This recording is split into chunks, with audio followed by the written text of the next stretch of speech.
তেওঁলোকে জানে যে অসমৰ ৰাইজে এতিয়া কংগ্ৰেছক আৰু ভোট দিয়াৰ মুডত নাই, বহু সময় লাগিব, এতিয়া নহ'ব। গতিকে মই ভাবোঁ যে তেওঁলোকে ডেফিনেটলি পলিটিক্সতো চব পাৰ্টিয়ে ইলেকশ্যন খেলিবই, আৰু মই ভাবোঁ যে আমিও বহুত বেছি আত্মসন্তুষ্টি নলৈ আমিও খুব ৰাইজৰ সেৱা কৰি থাকিব লাগে। নহ'লে কংগ্ৰেছৰ যি অৱস্থা হৈছে হয়তো আমাৰো হ'ব, যদি আমি বহুত বেছি অহংকাৰ বা আত্মসন্তুষ্টি লওঁ।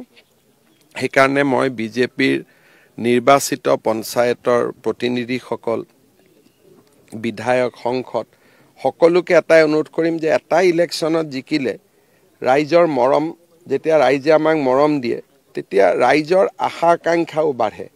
গতিকে আমি যাতে খুব ভাল কৰি কাম কৰোঁ, ৰাইজে যাতে আমাক কেতিয়াও নাভাবে যে আমি গৌৰৱী হৈছোঁ, অহংকাৰ হৈছোঁ। আৰু 8 মাহ পিছত বিধানসভাৰ ইলেকশ্যন আহি আছে, গতিকে এই বিজয়টোলৈ আমি যিমান ফূৰ্তি কৰিছোঁ ঠিক আছে, কিন্তু ইমানতে শেষ কৰি বিধানসভাৰ কাৰণে আমি প্ৰস্তুত হ'ব লাগে। কালিৰ পৰা আকৌ এটা প্ৰসংগ ওলাই আছে।